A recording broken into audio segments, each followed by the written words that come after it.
Mr. Durante, Dr. Henderson is in the attendee room.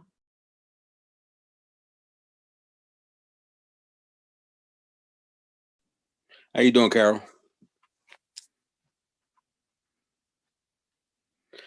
Hello, Carol.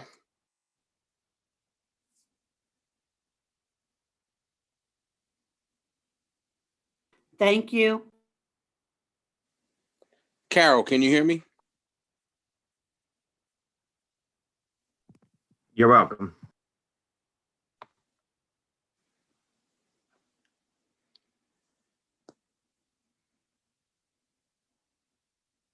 Hello, hope everyone's doing well. How you doing, Doc? Very well, Mr. Vice President. How's everything your way? Better. Glad to hear it. Thanks for asking.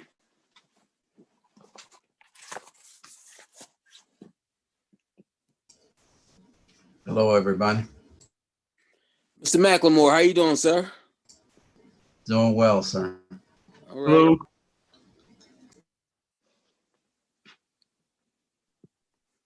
Good evening, everyone. How you doing, Miss Felice?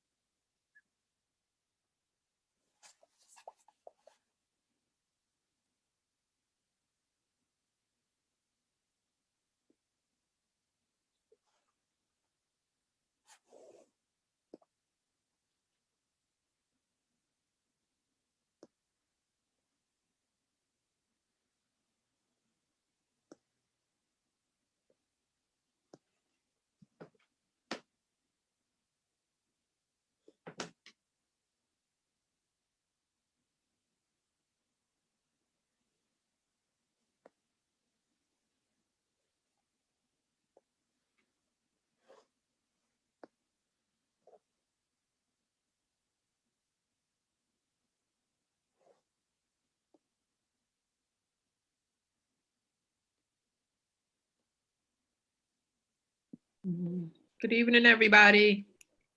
Good evening, Miss Burton.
Hi, everyone.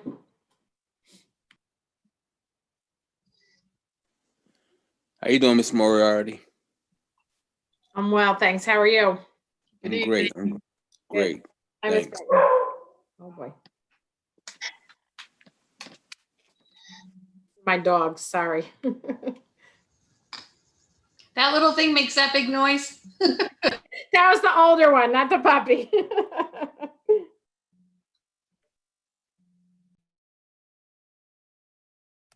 You got a puppy? Andrea, you have a puppy? Oh. She did. I think she probably ran to go get it. I went to close the door. Oh, I thought you were going to let us. Oh, I thought you were no. going to let us see her. Oh, yes, I'm. Madam President, 6 o'clock.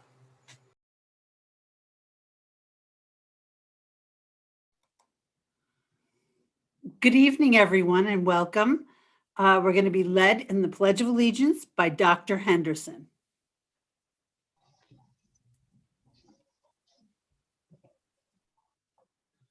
I pledge allegiance to the flag of the United States of America and to the republic for which it stands, one nation, under God, indivisible, with liberty and justice for all. Please stand for a moment of solemn meditation. Thank you. Thank you. Roll call, Mr. Clerk. Miss Burton, Here. Dr. Henderson, Here. Mr. Howard, Here. Mr. Levinstein, Here. Miss Maida, Here. Miss Mineo, Here. Miss Santiago, Here. Mr. Stridiron, Mr. Walker.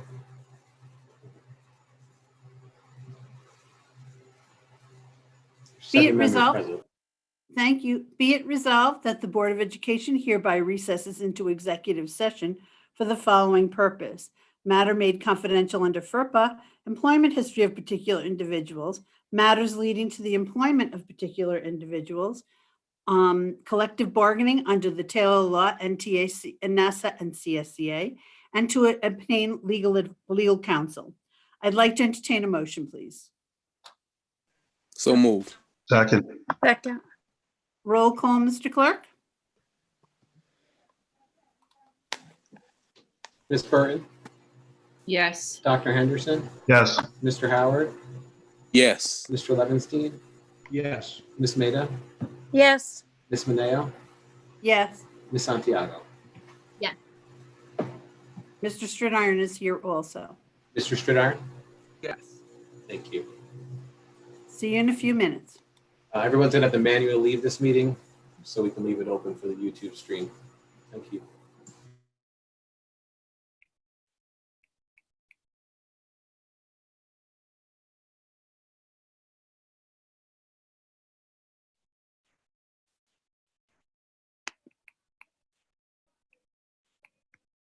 I don't know what that means.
Mr. Durante, can you refresh your screen, please?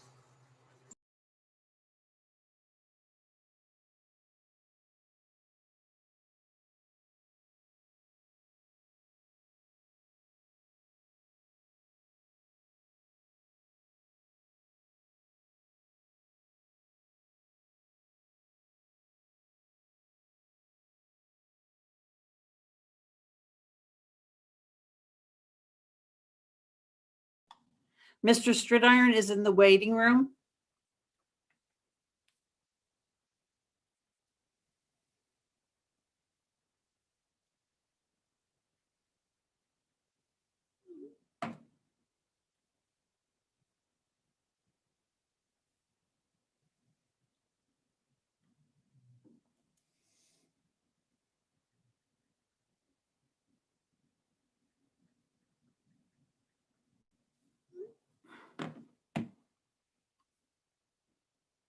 Mr. Clerk, are we ready? Yeah, Mr. Durante is going to share his screen. If you just give me 1 second, and then we'll post it out onto YouTube.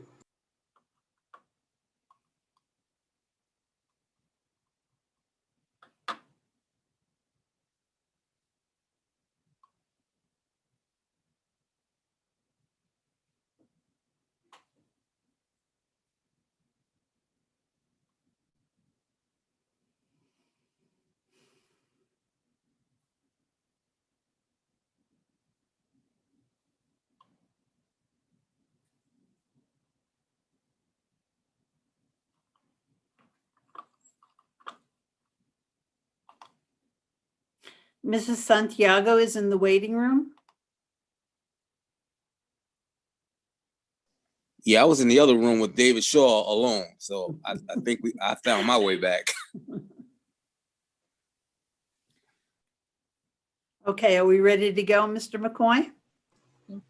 Just waiting for Mr. Durante to share his screen, ma'am.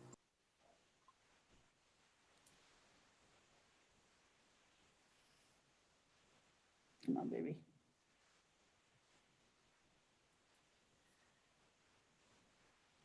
Come here, Lil. Right now, just give me 1 second.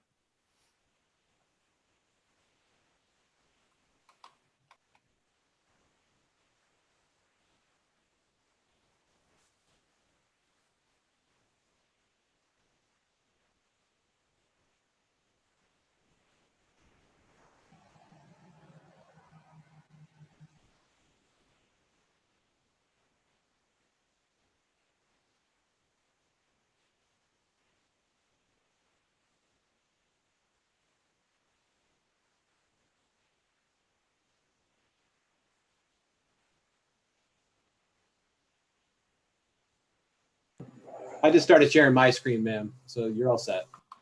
Thank you, Mr. McCoy. I'm so sorry, everybody, for the extended length of time that we were in exec, but we had some heavy stuff that we were discussing.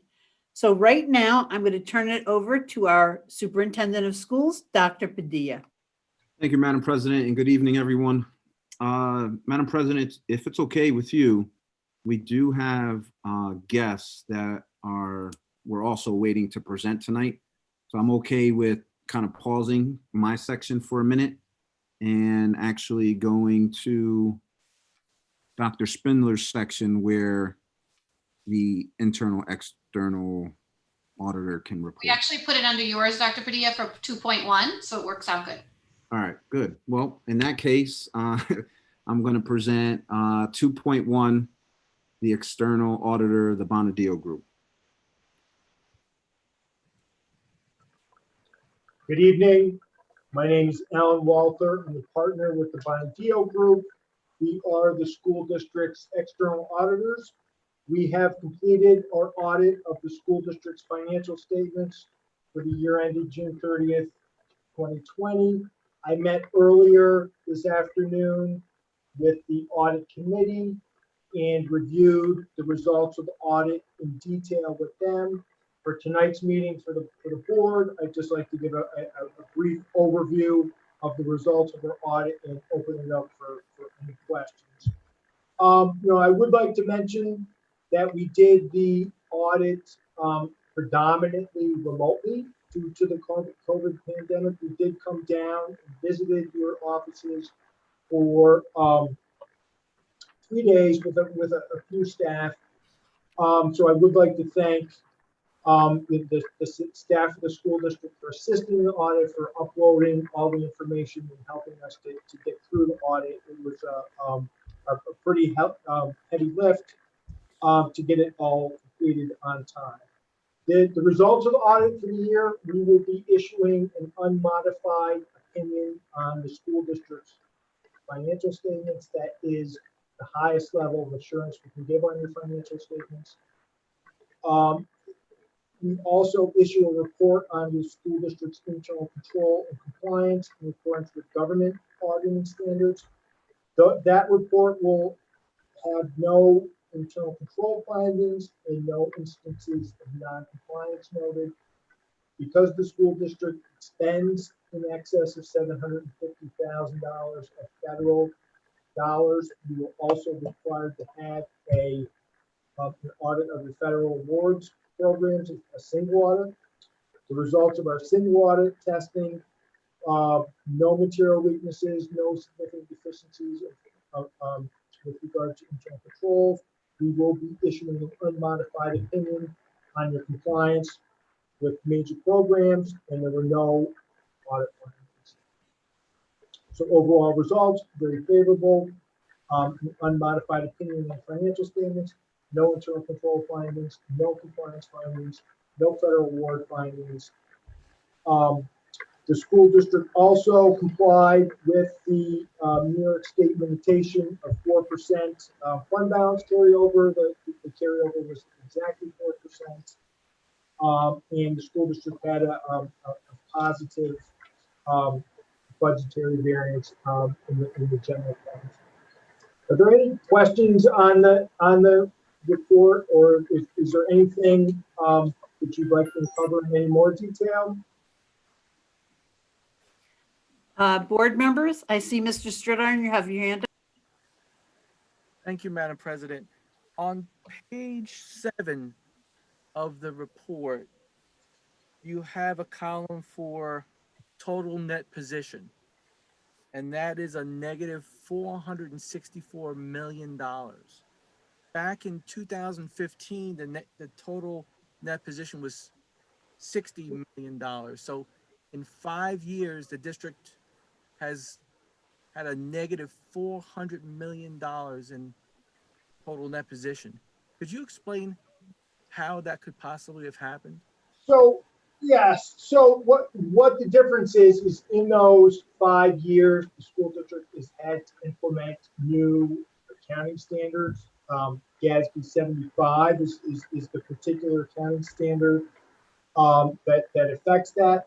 And what happened with the school district, as with all governments that have to follow the GASB rules, is that the school district was required to recognize its entire other post-employment benefits liability, which is an actuarially calculated liability that gets reported on your government-wide financial statements, and that total liability is approximately $680 million. So that just the sheer fact that you have to follow those rules, recognize that liability, that is what has caused the significant swing in your net position.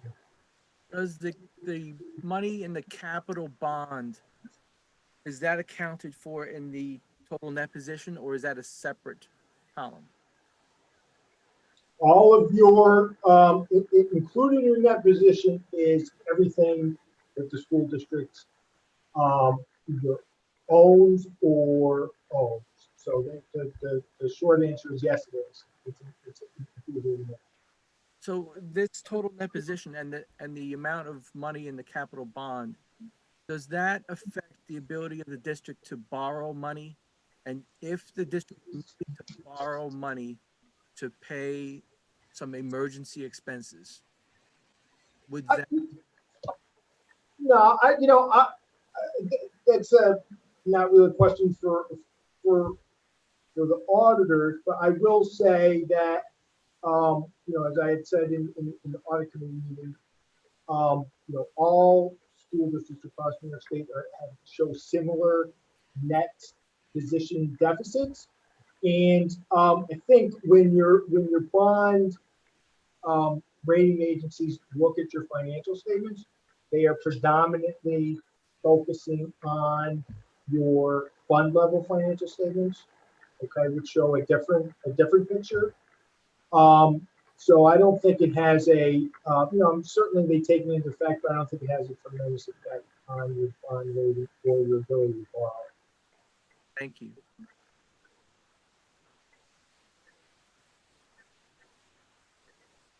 Any other questions?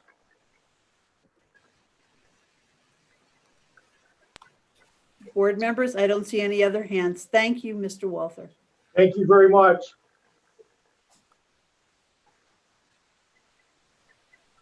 Okay, thank you. So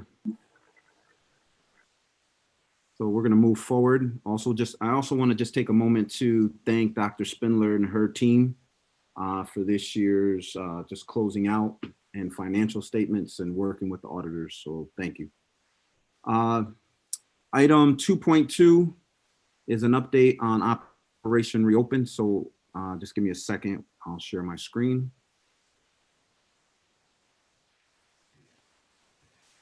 All right.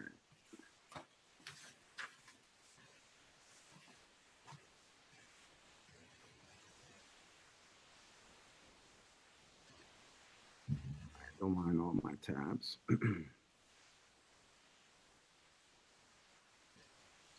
Okay, so we have another important update for the board and the community as it relates to Operation Reopen. Tonight, we'll be covering 6 critical updates.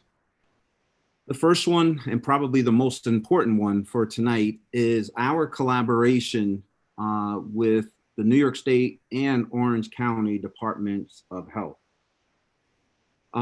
As we've indicated in the past, this is an ongoing collaboration and partnership.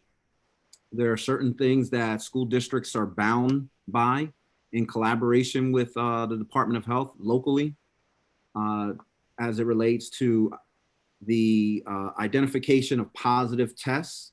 And I'm being very intentional with with what I'm saying. This is the identification of positive and negative tests, not necessarily actual people.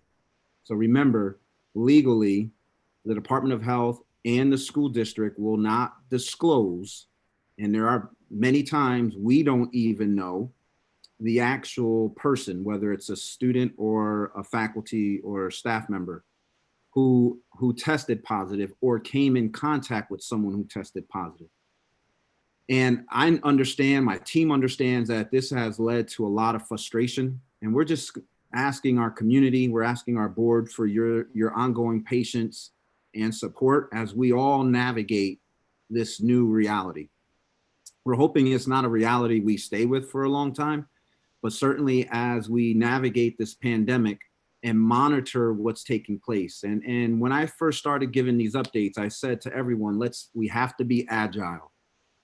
And a great example of that took place last week when we were told one day that the state would be identifying zip codes, and immediately the next day, we moved into this notion of zones. And again, and I don't say that to indicate in any way there's a right or wrong way to this. It's not. I think the technology is improving, the data collection is improving, the analysis is improving, and as such, you get better analytics. And so right now we're looking at particular zones and monitoring when in fact our particular district falls into a particular zone.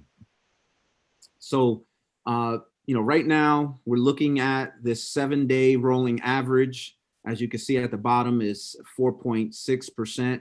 The numbers that we need to just closely monitor is that number continuing to uptick, and how close do we get to 9%? So 9%, 7-day rolling average is supposed to result in an automatic closure. So again, as we, the team today had a webinar with the New York State Department of Health on some critical updates. So that way we can continue to refine our mechanisms in district. So that way we can timely report out to the board, to the community, to families, and to our employees. The phase-in process, again, is something that, as a result of monitoring the data in our district and our region, is helping us to make some critical decisions, such as when are we going to phase in the next group of students? And I'll just continue to be very transparent about this. We get equally the same amount of complaints for we need to get more children in buildings like yesterday. And then we equally get from our community that kids shouldn't be in buildings. And obviously that's really tough because we want to be very responsive to our community. And I think we're certainly making those attempts to be responsive, but we're trying to do it in a safe way. Because this is all new, there's a lot of learning that's taking place. So we have transitioned in pre-K, K 1, 2, 6, 9 in a blue and gold cohort. The next set of grades that we are considering at this point, not 100%, and we do believe that potentially we could transition in the next set of grades in the upcoming weeks. I'm not going to make the announcement today, but we potentially could make the announcement on Friday, if not next week. We've been trying to make announcements whereby giving our families enough heads up, at least a week in advance. So I could tell you now, we're not making the decision to transition students next week. So that is There will be no students transitioning in on the 19th. The earliest we will consider is Monday, October 26th as a potential date. And again, we hope to make that decision, if not Friday, then some point next week, giving our families enough heads up about the transition. But we're going to continue to just monitor. You know, if we're seeing an uptick, you know, that may result in us pushing back the next phase. And again, and I say this with the most sensitivity possible to the parents, to the teachers who have expressed wanting children back in buildings immediately. We hear you, we understand. But we also are, you know, we hear families that don't want children in buildings. And so we're taking both perspectives into account and trying to put forward the most sensitive rollout process possible. So phase 3 will be grades 3, 4, 5, potentially 7. And we have not made a decision yet if grade 10 at this point will be part of phase 3 or not. Again, these are decisions that we will be deciding in the coming week or so. We were exploring this notion of hybrid centers. So I will take a little time just to highlight some data that we received. As you can see there, 227 families reported back to us that this is in fact something that they would like to see.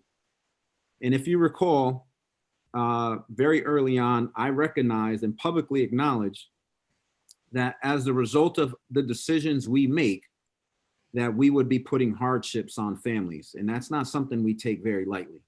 So when a child, and again, this is the hybrid center concept, is not final. It's not something we are absolutely moving forward with.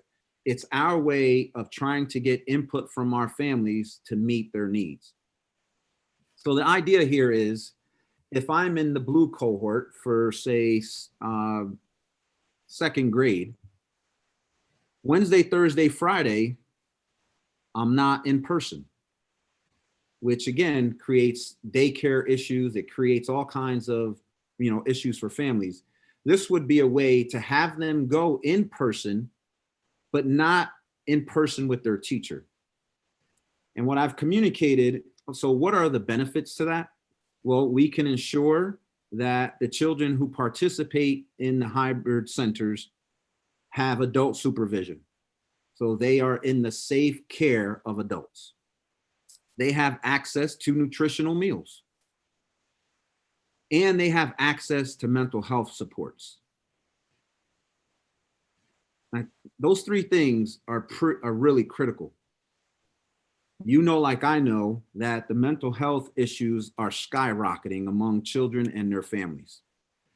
This would be the district's attempt to support students who are having social, emotional, mental health issues. We also know that there are children that don't have regular access to nutritional meals. We have been a district that has prioritized it to the extent that we have the 3rd best breakfast program in the entire country, and that all 12,000 students in our district have access to a breakfast and lunch at no cost to their family. So it is something that we take a lot of pride in. And the 4th thing that I would add is that they have access to reliable Wi-Fi. So that way they can engage remotely. Again, they're not in the classroom. In this case, they would have been in the gym or the cafeteria, spaced out, where they would have access to the 4 things that I've highlighted already. There's been some critical athletic updates. So right now we know the winter season officially can start November 30th. There are districts already in our region that are allowing various practices for varsity and JV to take place. Newburgh has not done that just yet. We are considering the end of the month or early November. But based on the regulations that came out of the state, we do know that when we host events, and these are all big ifs, right? If we host events, if seasons are permitted to continue to go as scheduled, then that all visitors would be required to go through the same mechanisms for screening and thermal checks as they do during the day. So those health procedures will still be in effect. And then there's a limit to the number of visitors that actually can view a competition.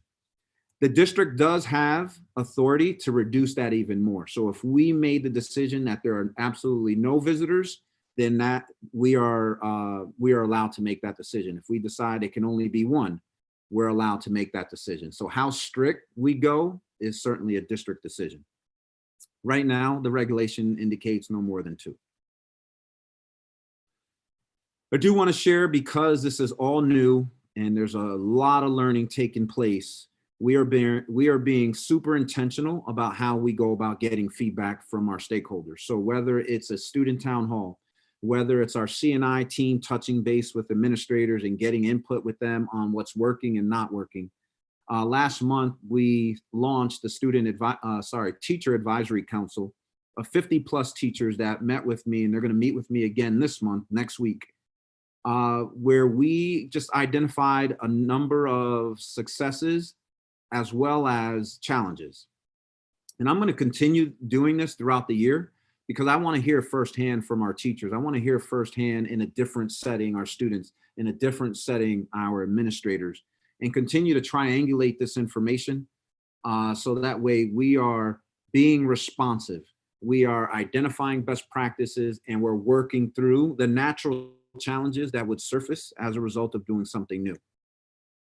And we're also going to be getting input from families. So we want to know from you what this experience has been. We have a number of families that are 100% remote. How's it working for you? And then obviously we have families that have already started the in-person hybrid, and then subsequent families that will be starting in the upcoming weeks. Again, let me reiterate, we only have a remote model for the first semester.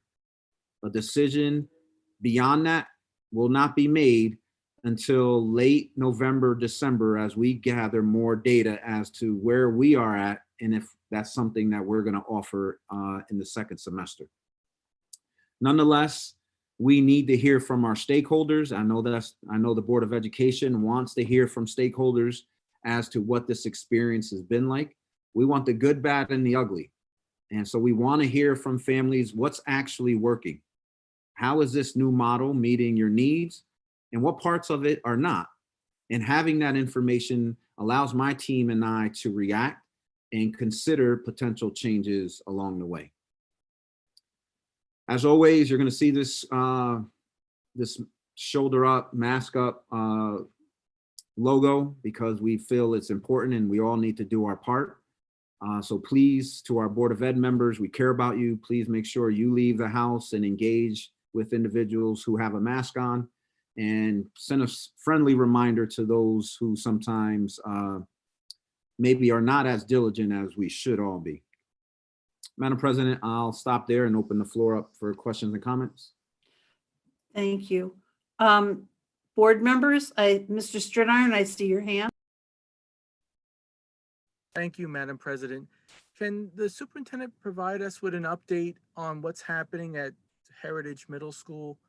I'm hearing that there's some quarantine happening right now, but at this point, the board has, at least I haven't seen any information on what the status of quarantine teachers or students are. All right, can you still hear me? Yeah, okay. So again, just wanting to be very sensitive to identifying any particular person.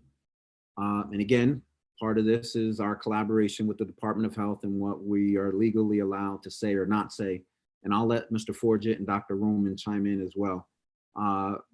So we were made aware that an individual tested positive, and as a result of contact tracing, it has resulted in a number of teachers also having to quarantine. I'll stop there. I'll let Mr. Forget or Dr. Roman add on to that should they wish. Yeah, can I just seek clarification? We have a protocol that when we send out the communication to the public and to the faculty of the school, we also send it to the Board of Ed through Mr. McCoy. Did you receive any notification regarding Heritage Middle School on Friday? You're asking me, Mr. Forget? Yes, please, Mr. Stritter. I'm Okay, sorry. there was an email sent out, but it didn't have as much information as I'm seeing on social media, and it's kind of disturbing to know if there are quarantined teachers, are there quarantined students, and what steps is the administration taking to make sure that the students who could have been in touch with the other quarantined teachers or students, that they are not back in the building starting today and going forward? Like what's the process to have those students who are not quarantining but don't have a teacher anymore that's quarantined? What kind of lessons are they getting? Do they have a sub? Are they dispersed among other teachers in the building or other buildings? How does that work? The students that are quarantined, you're asking about? The students that are not quarantined but have to come back to Heritage but don't have a teacher. How does that work? The hope is that they have a teacher. I will be share with you that today we did struggle with providing substitutes for each of those particular classes, and did the best that we could to cover those classes to ensure continuity of instruction. But this is a very difficult situation, and we're not able to provide a sub in every single one of those particular classes. So we created an alternative support system for those students. As far as communication to you, more specific communication to you, we're given the guidance by the Department of Health as to how to respect the privacy rights of individuals. So we can't provide you with any type of information that may identify any of the individuals that were testing positive or that were quarantined or that were isolated. That is all confidential information. I'm not asking for individual names, but if we have over a dozen teachers that are quarantined, I think the board and the people that attend the buildings should be informed of that so we can help plan or at least see what's happening. So the building is fully aware. This is the first time it's happened. Absolutely. All new territory for all of us, Mr. Stritter, and thank you for pointing that out. So when the contact tracing is initiated, it is done with the building principal and the health office in the school. So those conversations begin between the Department of Health, the district, and the individual school building and the health office. And we try to identify all the areas that any of those individuals were located or had access to. At that point in time, we submit the names of the individuals to the Department of Health, and the Department of Health then takes it from there. The Department of Health actually makes the phone calls and does that particular work.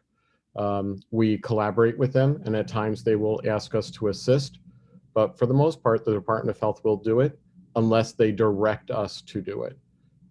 Again, this is our first time, and the Department of Health is doing the best that they possibly can, and we'll assist them in any way we can.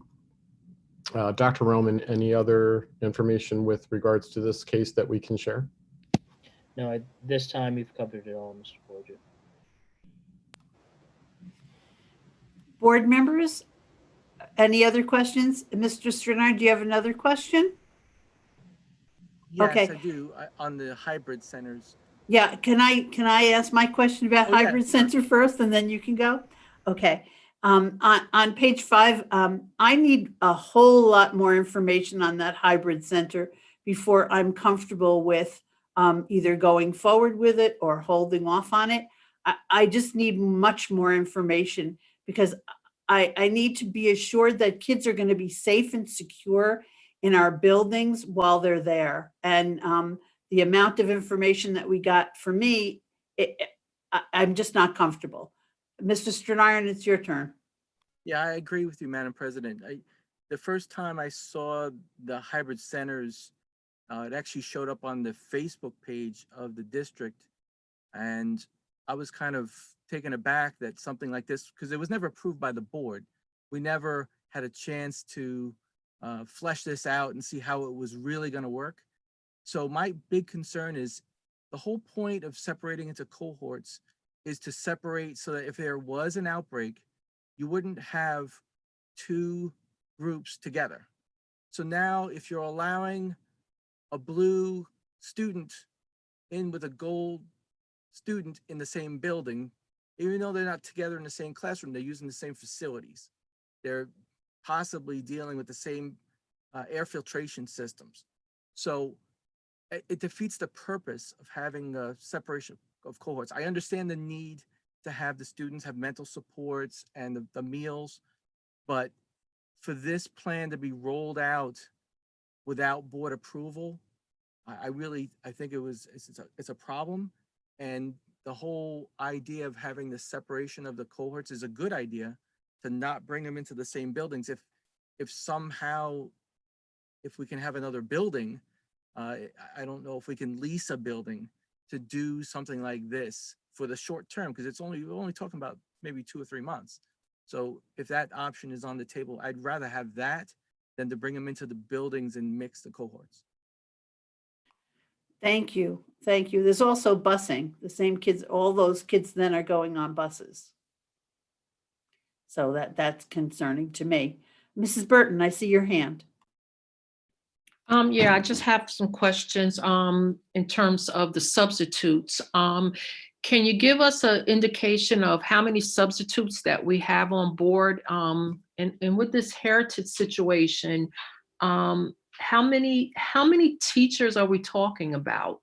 And overall, I'm just interested in,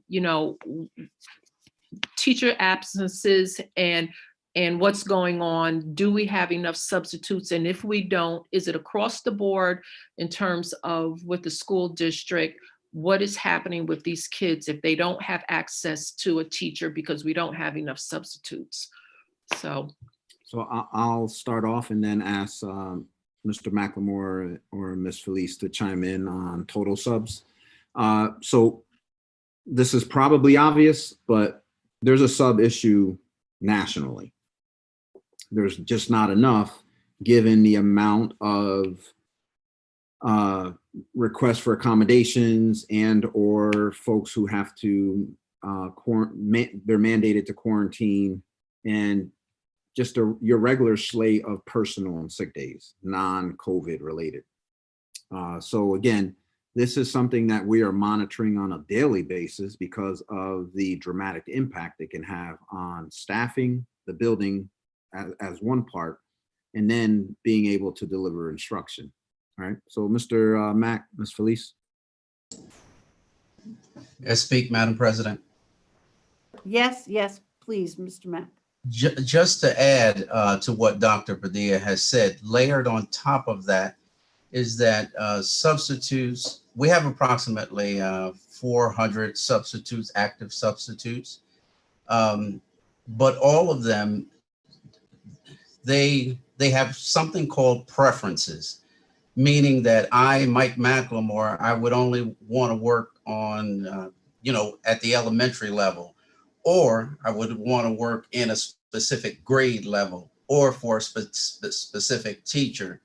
And so that also limits where the subs are placed or the jobs that they can get. So this is mind-boggling, and it's a little difficult to try to get enough subs to cover all of these anomalies that are happening.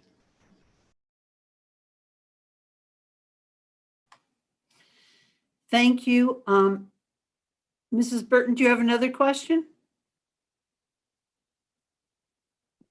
no, thank you. Thank you. Mr. Howard. Yes, Madam President. Going back to the heritage situation. So we have a scenario where a teacher is under quarantine. How are the parents of the children of that teacher? Are they notified, or is it just there's a substitute teacher? Is there any type of communication or to let the virtual students know that they will not be without that teacher for the next 14 days? Understanding the FERPA law, the privacy laws. How do we do that? Mr. Mack, you want to answer? So I'm not quite sure. If you take COVID away and a teacher is out sick, so how would the parents be notified that that teacher is out? Parents wouldn't be notified that that particular teacher is out. The substitute would will pick up that particular job for that particular teacher. I mean, that's the best answer that I could give right at the moment. Yeah. Okay, thank you. So to follow up on Mr. Howard's question, do we have a cutoff line? I understand some of the larger schools can handle more substitutes, but what about a small school or a school that is only going to get 2 subs and they need 10, like like NFA Maine, if they need a whole bunch of subs? Do we have a process in place that maybe we need to revisit what's really going on? Because I'm telling you, education is not happening if we've got to cover that many classes. Yeah, Madam President, you're spot on. And this is why we continue to closely monitor before rushing into the next set of critical decisions we have to make. So this is ongoing, and there's no right or wrong answer at this point, except for we're closely monitoring and determining our needs on a daily basis. So to your point, and to Mr. Howard's point, if we got to quarantine a number of people, that is going to create issues for us in how we deliver instruction, what that looks like. And we're working with our staff and our administrators to figure that out. I'm sorry, I cut you off. Mr. Stridarn, go ahead. Thank you, Madam President. I believe Mrs. Burton asked how many teachers at Heritage were quarantined, and I don't think that was answered. It would be very important to know that as a board, what that is. And as a follow-up to your point, Mrs. Mineo, if the teachers are in quarantine, shouldn't the students who are in the class with those teachers also be in quarantine? And are they in quarantine? Mr. Forget?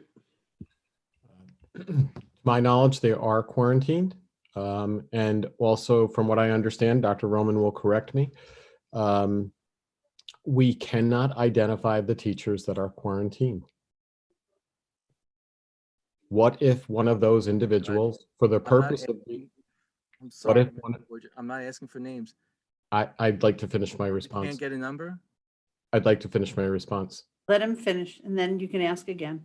We have to be careful not to identify the teachers, because in the event, the purpose that they're quarantining is to ensure that they don't become ill as well.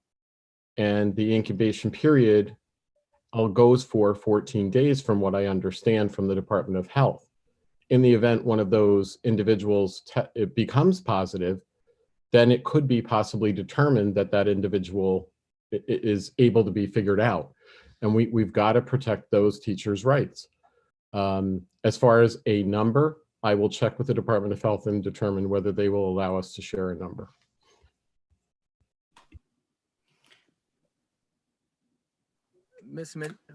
Go ahead, Mr. Stridarn. My frustration is that I get more information on Facebook than I do from the administration. And I think this is important because this is not going to be the last time this happens, and we need to prepare. If this outbreak happens at NFA and we have 20 teachers being quarantined, we need a plan. And if we can't deal with one school getting quarantined, then we need to shut it down. I want the kids to be in school. That's the best thing for them, to be with the teachers and to get socialized. But this is a test, and we have to be able to answer the questions truthfully. And I understand, I don't want to know names, But if you can't say we have a dozen, we have 15 teachers or staff members, you can just say staff members. That it's important. Yeah, let me just, Mr. Stridiron, I'd like to respond.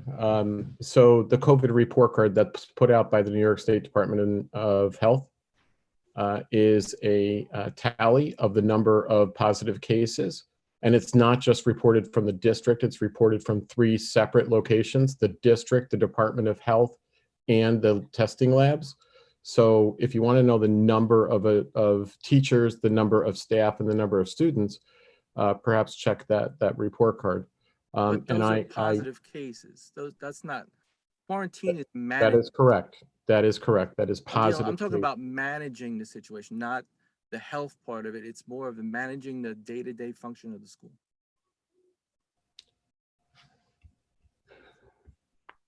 I think it's worth, Madam President, just not that I expect Mr. Stridiron to take back his statement, but we have given the board and we've given the community a lot of information.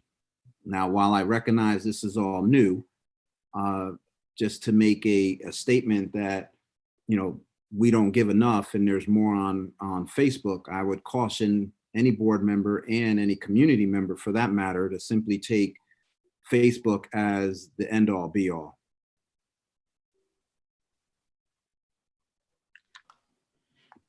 I'm going to move on, Mr. because I'm going to dovetail later on to Mr. Stridiron's question myself, but Mr. Levenstein and Mrs. Burton also have. So Mr. Levenstein, go first.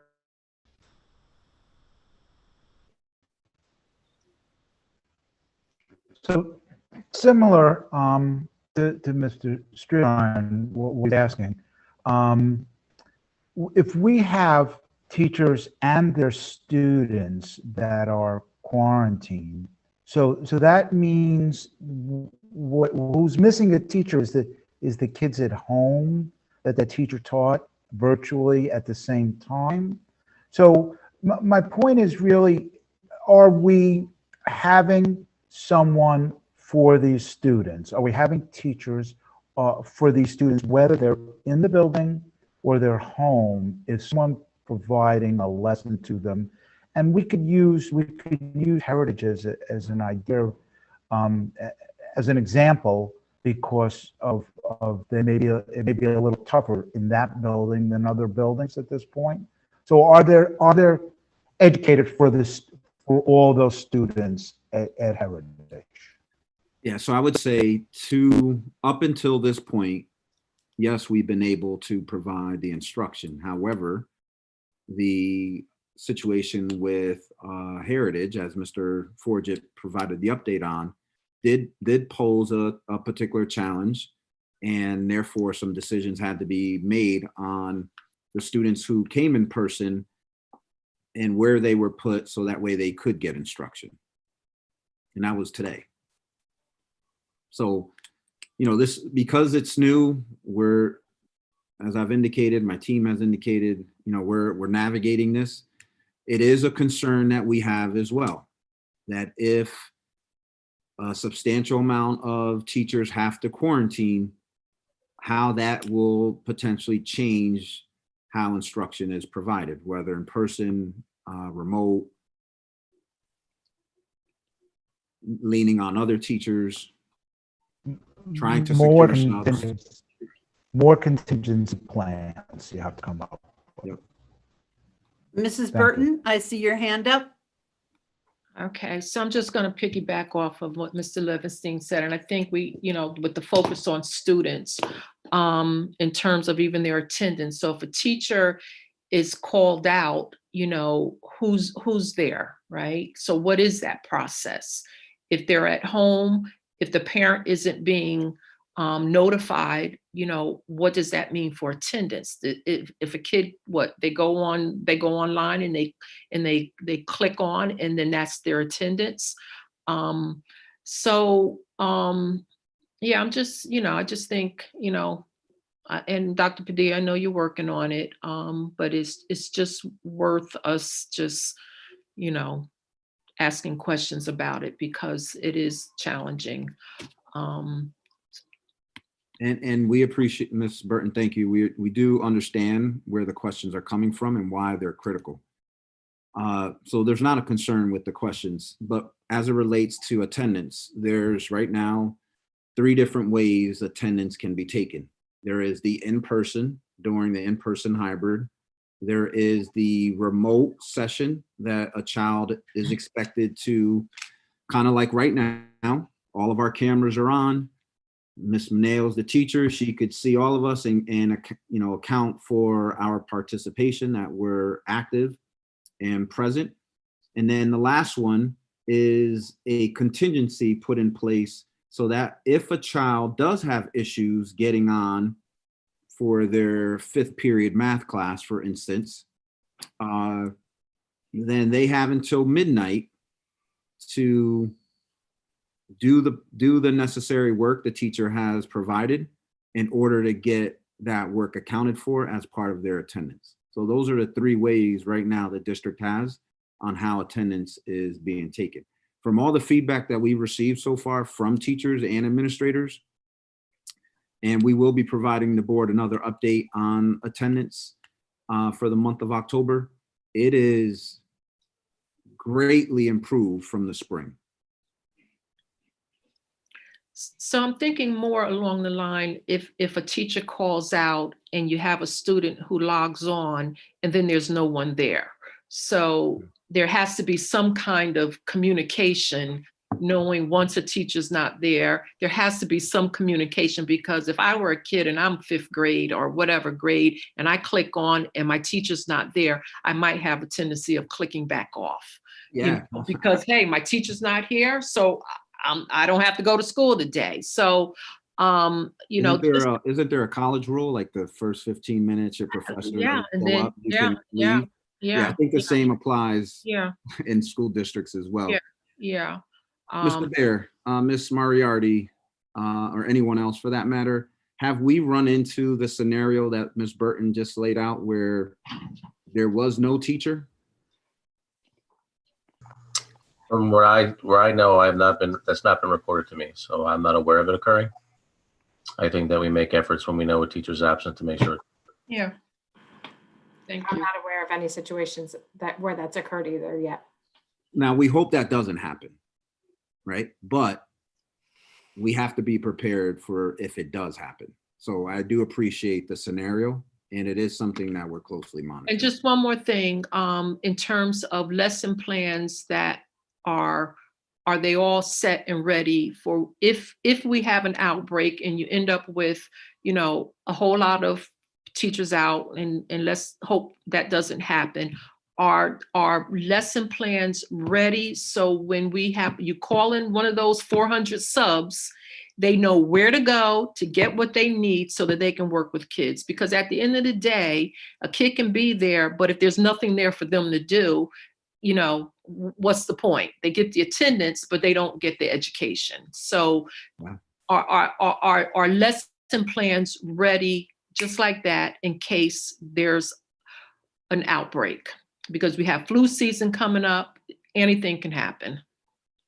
Yeah, I appreciate the position on that. And I would say our teachers have been really remarkable in making sure they're prepared. Again, that's not something that has come across our desks at this point, that they don't have plans ready to go.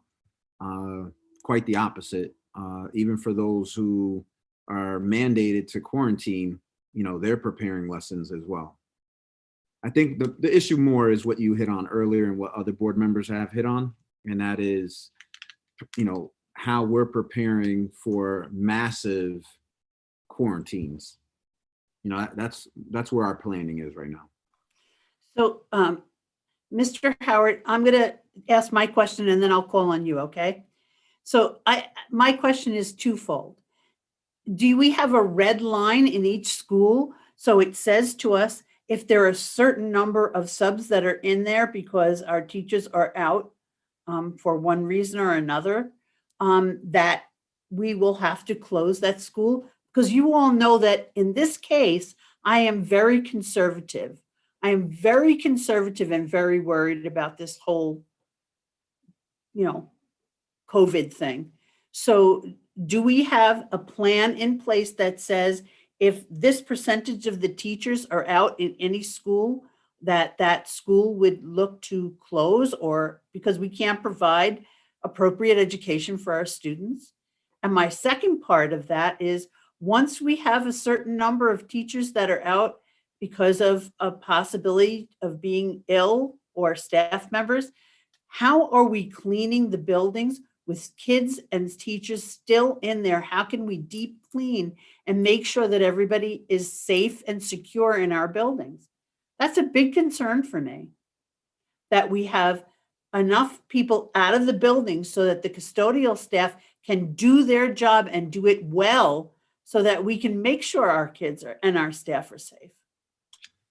Yeah, Madam President, I want to thank you for your consistency, because for those of you who don't know, I hear it every week when I meet with her, and she really does care, and she does push the conversation around the cleaning and around some of these other things. So I just appreciate your just bringing it back up again, and it does remind me. So I'm gonna ask Dr. Spindler to talk about the cleaning process, but I do want to highlight something that I think is important, that in the midst of this conversation around trying to get it right, we have individuals who they've just been dynamite.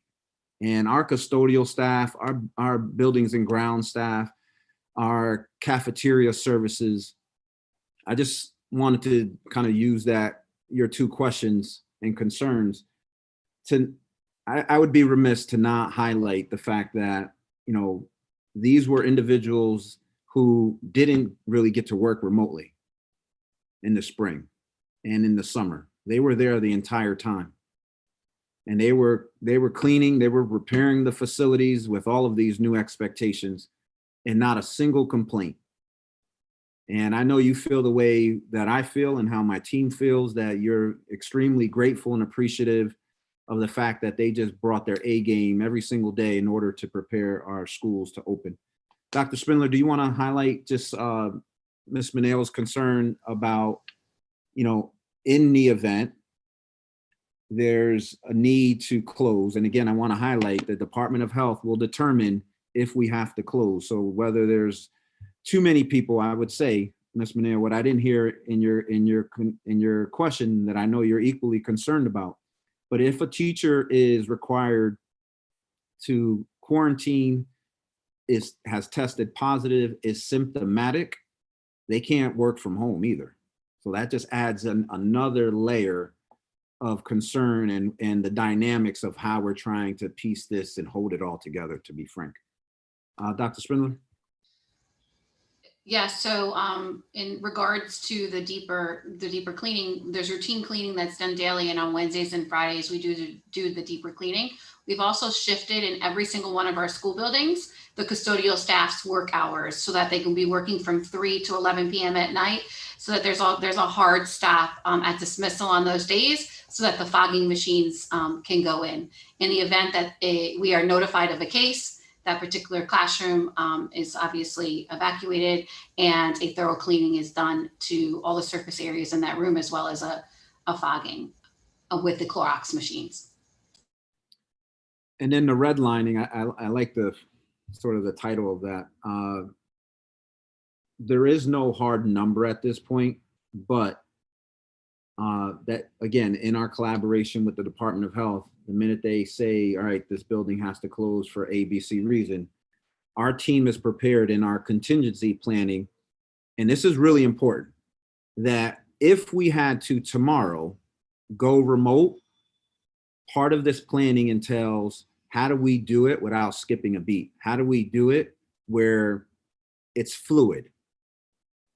And how districts do that, honestly, it's there. I hope they're prepared to do that, because that's what we're preparing for. This is why we are a true one-to-one school district. This is why we have the Wi-Fi's. This is why our teachers, regardless if a child is coming in person or is fully remote, they have to access the Google Classroom and the plethora of digital resources that we have. So that way we can hit that switch a little faster than some other places. But we hear your concern. So we can be assured that the Department of Health, who really does not know us, can hear from you and Mr. Forget, Mr. Forget, you're a saint, because I don't know how you're doing this, honest. Uh, can know that Bombville is so different than NFA Maine.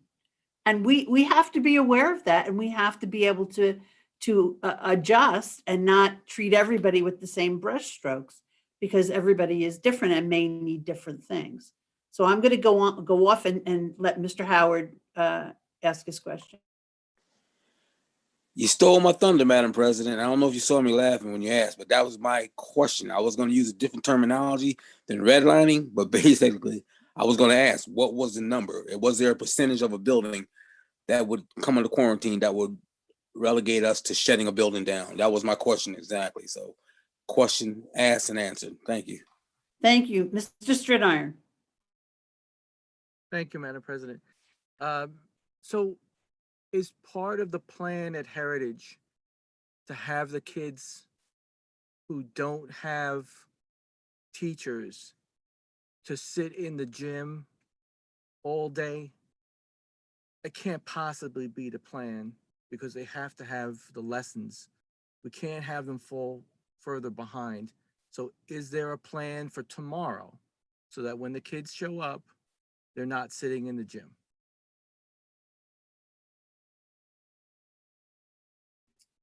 Mr. Bear? I had a conversation with Ms. Brunger this evening. She's working still on trying to cover all the classrooms, but there may be a scenario where some students may have to be in the gym tomorrow, socially distanced and covered, but we're still working on it.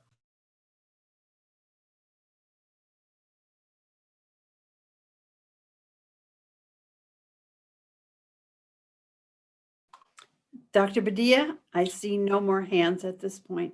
All right, very good in-depth conversation. And I'll just continue to say this is something that is ever evolving, and just greatly appreciate your questions.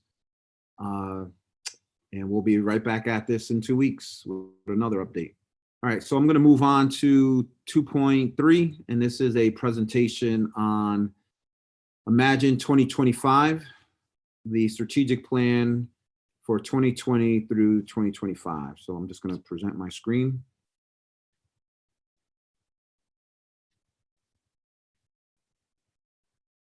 And just before I start, Mr. Forget will be chiming in as well. Just, this is just before I even get into the meat and potatoes of the presentation, just really want to thank our design team and our project team for their work throughout the entire year to get us to this point.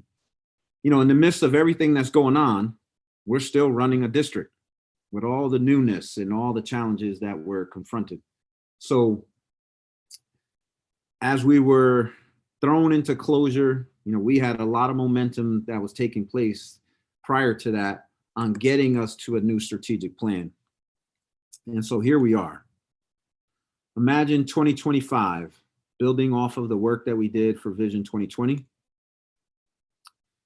And what you see here is a focus on the future. And that's what this plan aims to do, right? This is not all encompassing, but this is a way to just provide the board and the community and our faculty and staff the number of things that we're striving to accomplish and have success and be able to celebrate by the end of this strategic plan. So again, just a shout out to the project team and the design team. Here you see our approach and the various levels of work and when that work took place, as we were trying to be very intentional about how to get to the point where we are right now. What's one particular new facet of this strategic plan was a focus on a portrait of a graduate. And as you can see here, very unique to our school district. This portrait is what we aspire to. It's what a child can expect upon graduation, what a parent or guardian can expect their scholar to be able to do and take into the world, whether they go into the workforce or into higher ed. There are 4 critical priorities in this strategic plan. As you can see here, teaching and learning, wellness, transformative leadership, and efficient operations. And this was all determined by a number of different data sets that we engaged in to determine what the next set of priorities need to be. So as you see here, for teaching and learning, the way you would understand this and read it is that there are 4 key priorities, and then there are a set of strategic outcomes underneath each one. So here you can see there are 4 strategic outcomes for teaching and learning. I'll give you a minute just to look that over. And the Board of Education has been extremely consistent in pushing us to do a lot around culturally responsive, aligned curricula, materials, content, books, etc.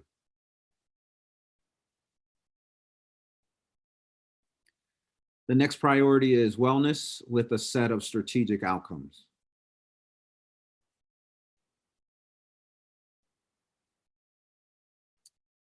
Recognizing that social emotional learning, supportive, positive learning environments are still important as we move forward towards the future.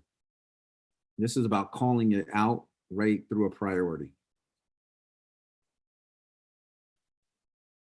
And leadership involves all people. It's not just the superintendent or the board, it's students, teachers, and of course, administrators. And lastly, efficient operations. We are doing a lot of work over the next 5 years. Everything from an energy performance contract and solar panels and efficient systems for cooling and heating and airflow, as well as preparing the district, whether that be improving facilities, making sure we get our pool back online, making sure we get New Windsor back, the whole building back online, getting rid of the trailer at Vales Gate that's been there since 1975, and addressing critical updates in each of our facilities. This is also another area that is different from the previous plan that, of course, we learned a lot, right? And so this is the identification of accountability teams and these working groups, right? So this is not, accountability is not meant to be negative or have a negative connotation. This is about a team of people being extremely focused on each of the priorities and a strategic outcome every year throughout this entire plan. And these are teams that will work consistently throughout the year, making up a range of different stakeholders in order to hit targets and experience success with that particular priority. And these are things that we will bring to the Board of Education annually, so that way it's clear right out of the gate what will be the key areas that the district will focus on for any given year, and report out from each of the accountability teams. Madam President, on that note, I'll open the floor up for questions or comments. Board members, questions? Well, I'll start it off.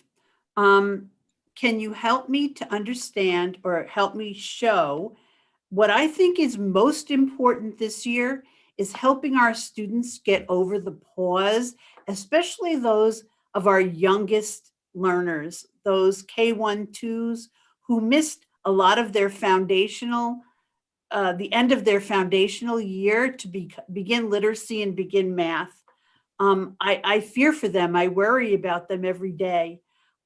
So in this strategic plan, I think there should be something that we should be mitigating that pause, helping those students to get back some of the time that they've missed. So help me understand where that is and how we're going to focus on that. So I'm smiling because you're spot on and we have it. I'm just realizing as I'm scrolling through the slides that that particular slide wasn't created, but it is in the actual plan. So what Ms. Mineo is getting at is really not just a one-year endeavor. This has to be over the next 5 years. How are we focusing on mitigating the COVID slide? I've heard Mr. Howard talk about this. Mr. Walker has talked about this. Ms. Burton has talked about this. And as such, what we have recently done is identify making the pause that Ms. Mineo is calling it, making that something that sits right on top of all the priorities. So as we engage in priority setting each year, we need to also identify the interventions and strategies that we're going to put in place for that given year. So clearly it's important right now. We know our children from March till June hit what Ms. Mineo is calling is an academic pause, right? We know that. And how do we mitigate that pause moving forward? That has to be a focus this year, and it has to be a focus next year, in the 3rd year, 4th year, and 5th year of this plan, because you guys know that the impact of this pandemic is not just right now. This is something that's going to be years down the road. So you'll see in the actual plan that there is something in there specifically to identify the pandemic every single year. Thank you, Ms. Mineo, for bringing that up, because that is a critical point of this plan. Thank you, Dr. Padilla. Mr. Forget, I see you have your hand up. Yeah, just building off of what Dr. Padilla just shared with you. So this strategic plan looks very different than Vision 2020. It is much less specific, and it's much less specific intentionally. Because what we found when we reflected on the progress made for Vision 2020 was that we set very specific criteria and very specific outcomes 5 years prior in the initial development of the plan. So when we rolled out the plan, when we hit year 3, year 4, some of our outcomes that we were looking for were already outdated based on changes to regulation, specific data points that we were collecting. So this year, as we designed this plan, we were very responsive to that. So you don't see those quality indicators that we identified so deeply in the first iteration of strategic plan. The second piece that I want to talk about is the accountability team. So that accountability team is critical. And that accountability team will talk about the pandemic regression or potential regression for each of those 4 focus areas. So once that team that's really tied to wellness or tied to teaching and learning or tied to transformative leadership, once those teams begin to meet, we will think about what are the things we need to be aware of that are potentially going to create barriers as we move into year 1 based on what we learned from the pandemic.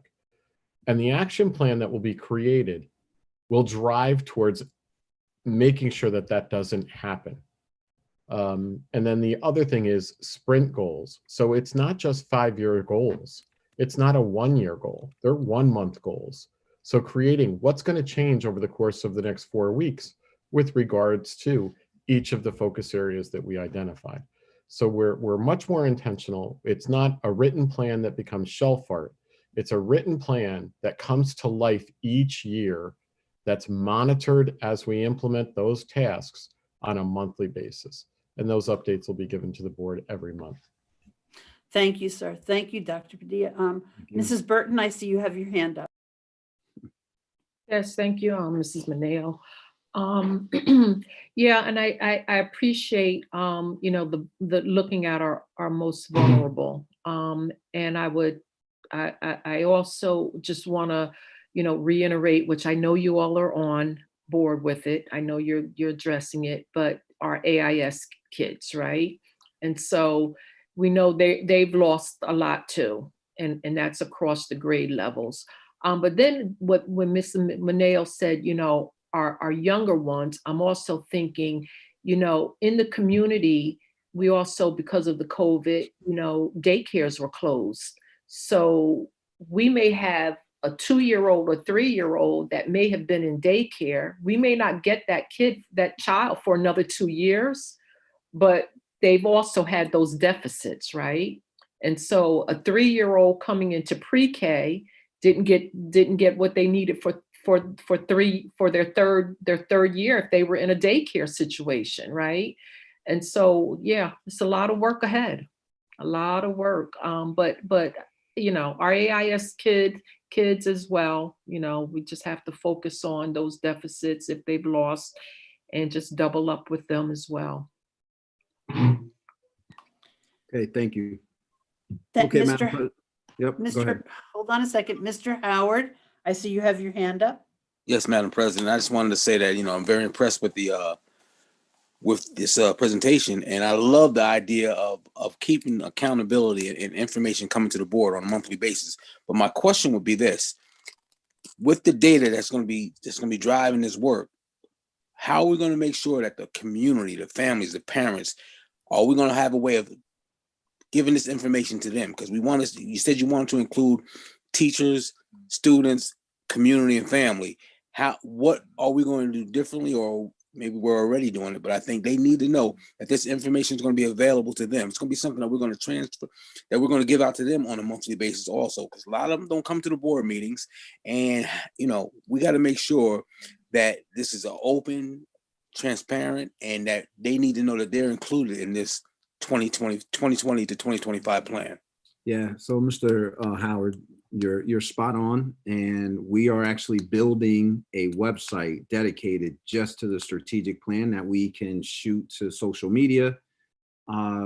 Similar to Vision 2020, you guys have seen, in buildings how it has come to life in its own outright.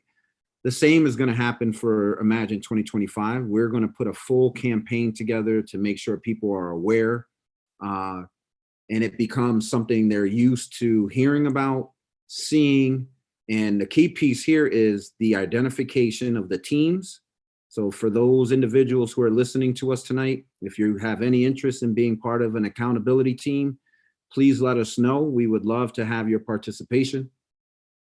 And those teams will work together throughout the entire year on that specific priority and a strategic outcome.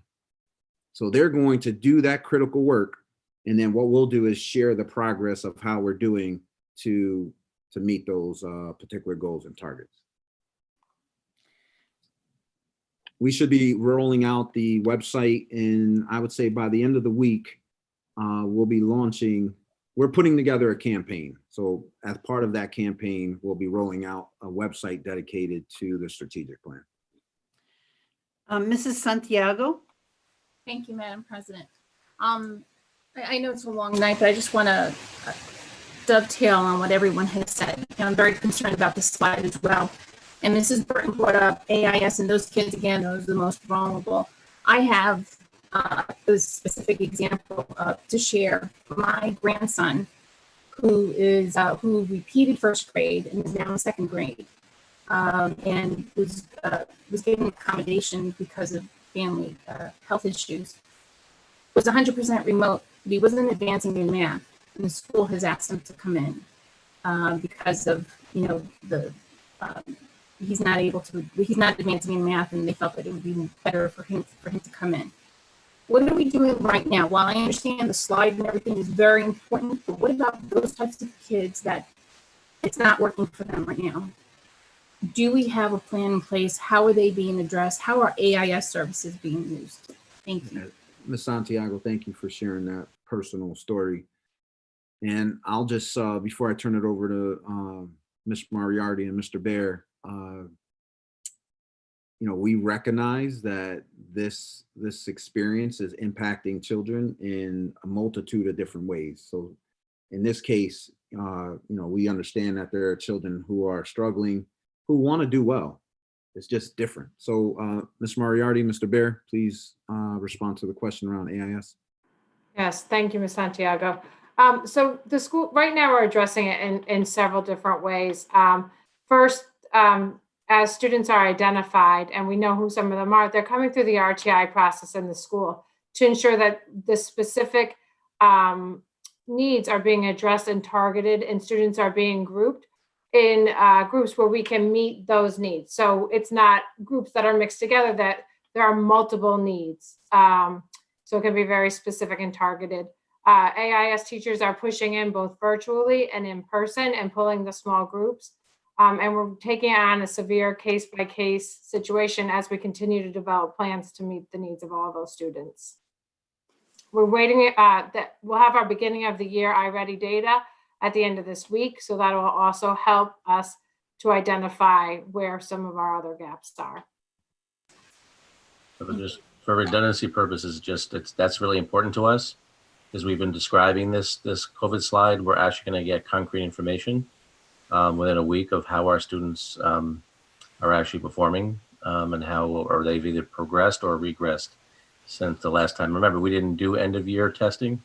We only did middle of the year. So we have almost, 8 months or so where we have not had any form of an interim assessment to really determine where our kids are at. So this is going to be really important data, and we certainly plan on then putting a plan together related to that information. Thank you. Thank you. I see no more hands, Dr. Padilla. All right, thank you, Madam President. My last item is Resolution 2.4, item 2.4, resolution to approve the strategic plan Imagine 2025. I'd like to entertain a motion, please. So move, Madam President. Second. Questions or discussion? Roll call, Mr. Clerk. Ms. Burton, Yes. Dr. Henderson, Yes. Mr. Howard, Yes. Mr. Levinstein, Yes. Ms. Maida, Yes. Ms. Mineo, Yes. Ms. Santiago, Yes. Mr. Stridiron. Yes. Okay, congratulations, everyone. Thank you, Mr. Forget. Thank you to our project team, our design team. We have an approved strategic plan over the next 5 years, and you will be getting a lot more information in the coming weeks. So thank you, everyone. Congratulations. Madam President, that concludes my items for this evening.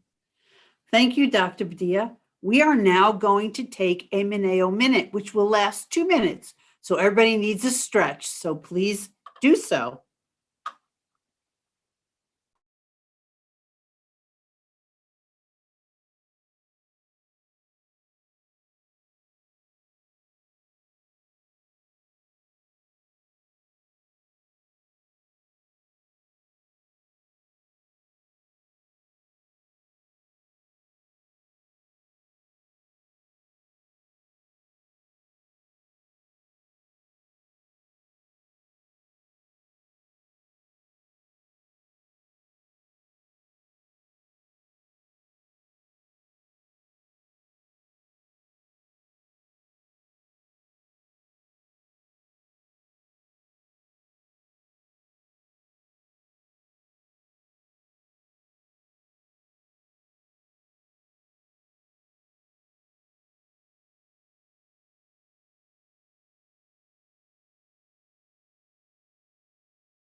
Okay, welcome back, everybody.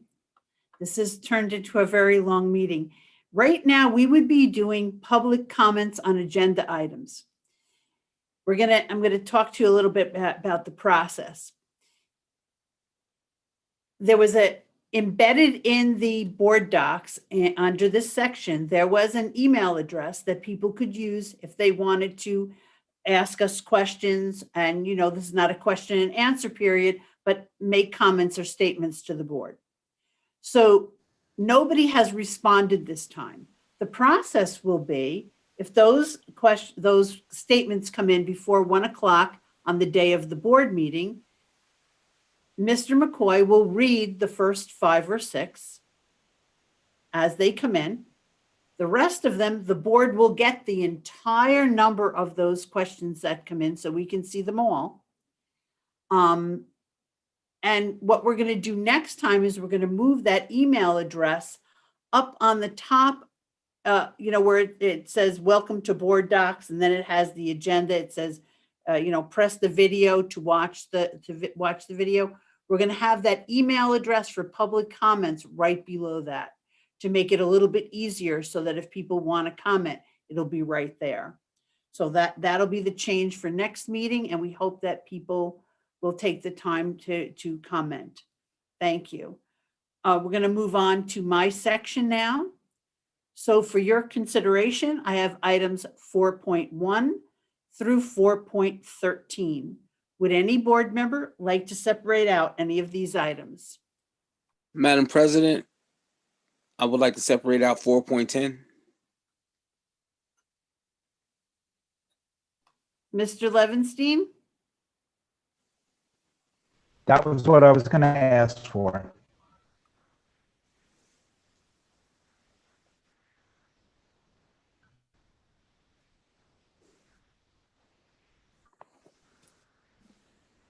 .1 through 4.13, a motion on those items except for 4.10.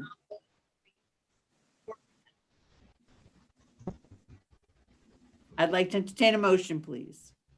So moved. So moved. Can I have a second? Second. Second. Second. Thank you. Questions or discussion on items 4.1 through 4.13, but not 4.10? Mr. Howard, your hand is up. I'm sorry, Madam President, I didn't lower it. Okay, Mr. Stridiron.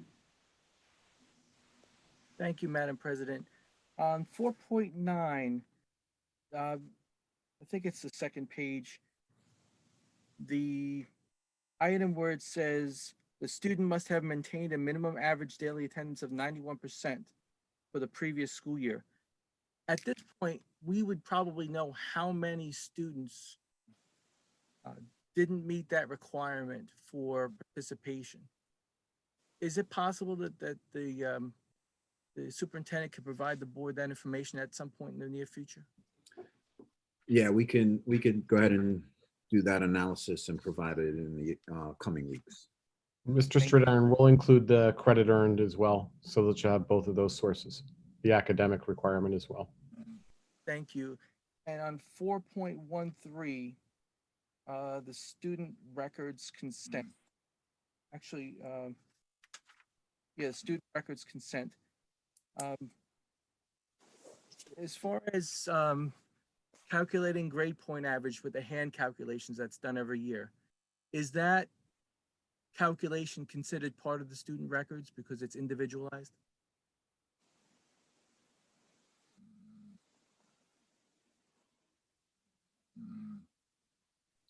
Mr. Baer? As the records access officer and management officer, that's an individual note. So that little hand calculation is not part of the student record. But it's part of the grading process. So I would think that should be concluded because it actually calculates grades.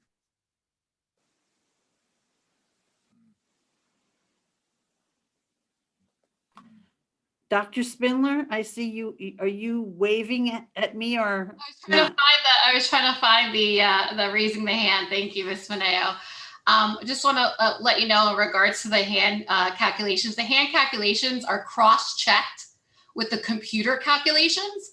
So the computer calculations would be valid.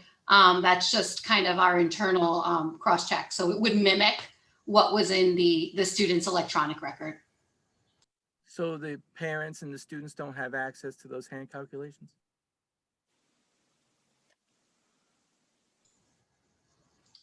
A parent can have access to any calculation that they request. Okay, thank you very much. Mr. Bear, I see you have your hand up. Do you have a comment on this discussion? My only comment is when I was involved in hand calculations under FERPA, they are just extensions of memory. I trashed them when they were done. So they're not part of a public record. They were just a cross check when I did them against the electronic calculations. So it's not part of a public record. It's just an extension of my memory, which under FERPA is not required to be kept.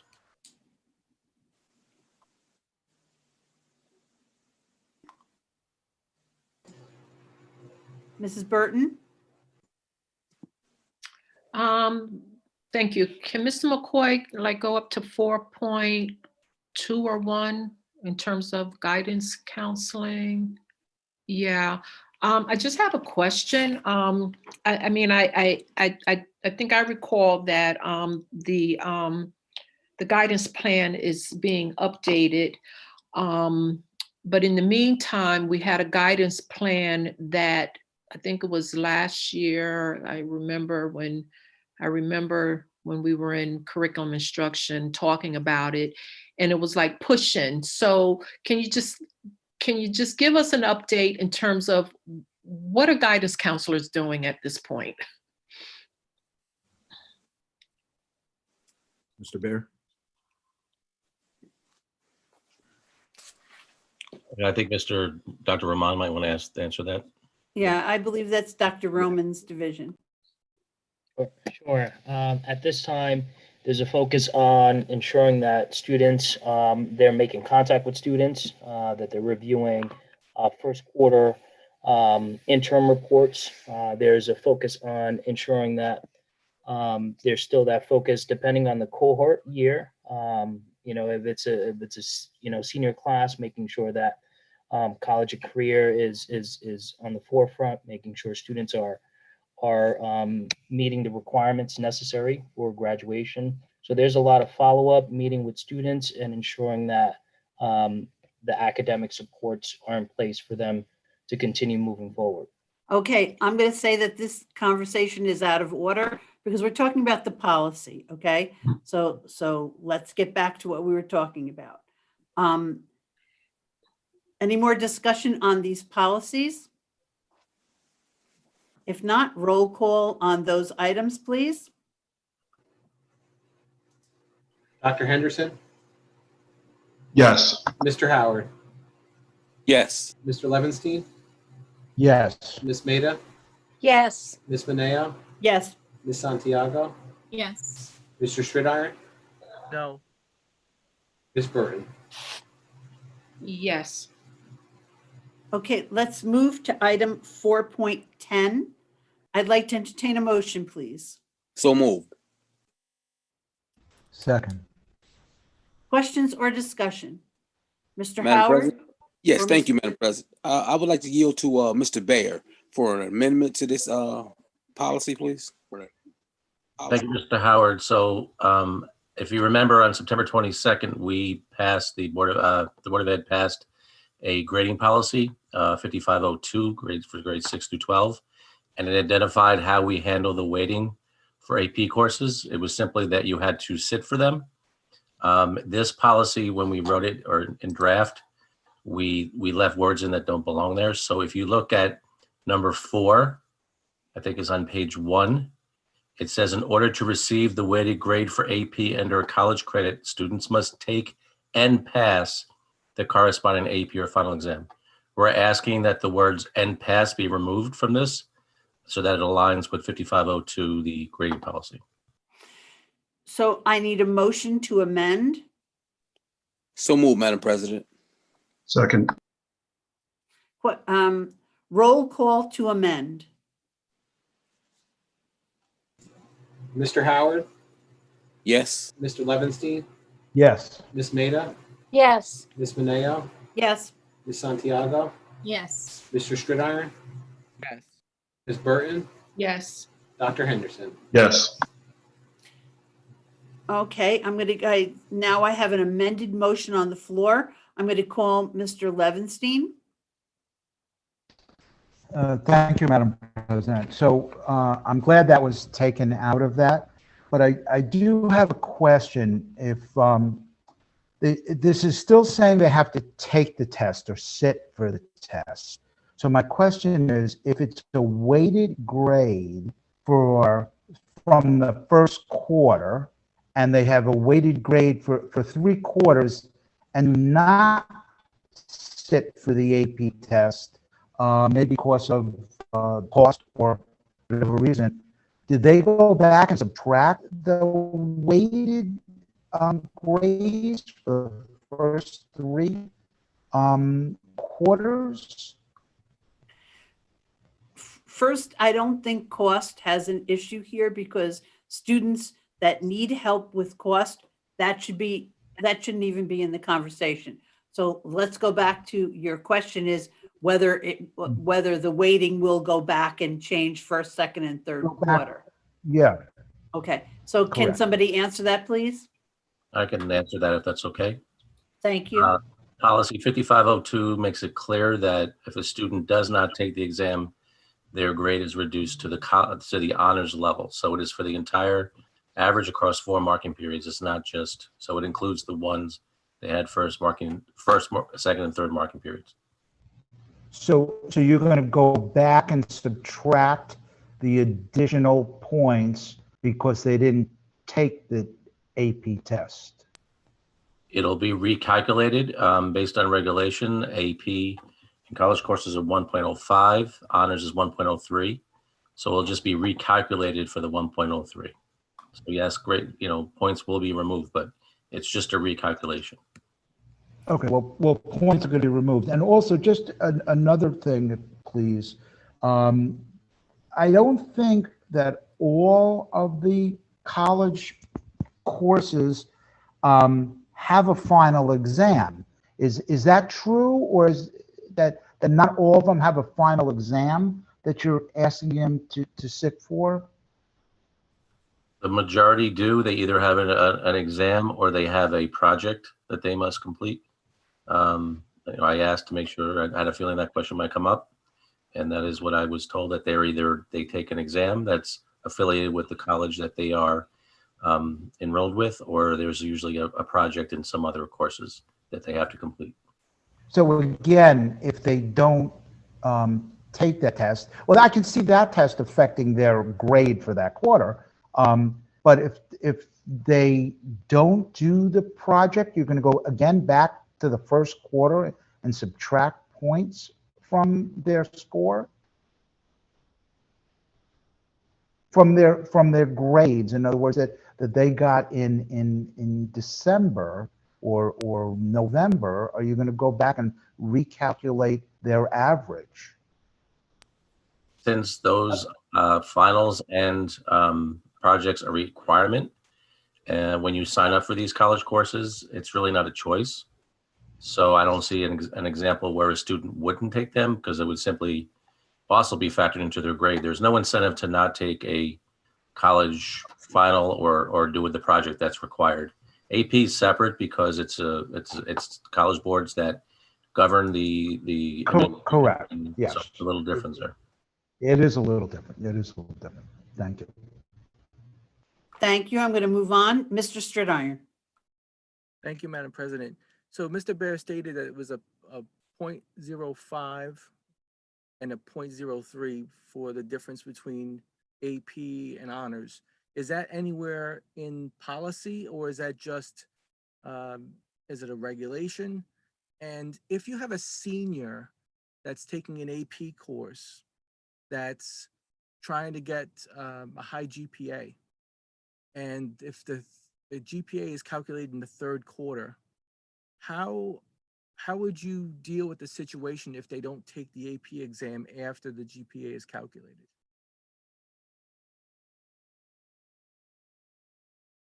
I don't have an immediate answer to that. I don't know if maybe Ms. Peterson may have an answer to that. I think we'd still go back and recalculate, but I don't know if Ms. Peterson has a comment on that.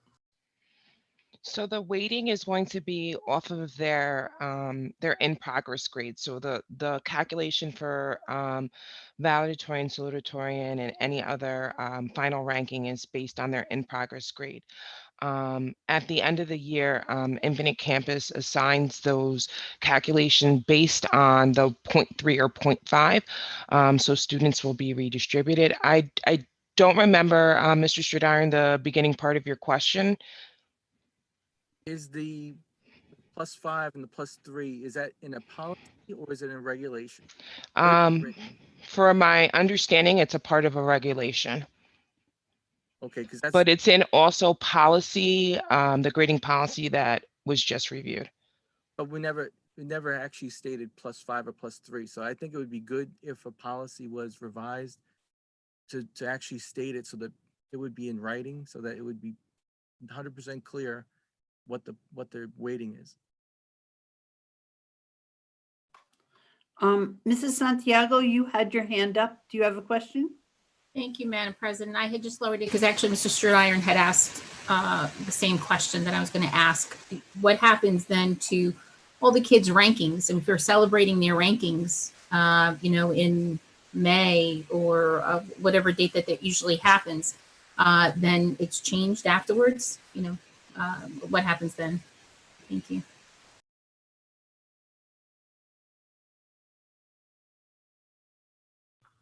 I guess Mr. Bear? Mr. Bear?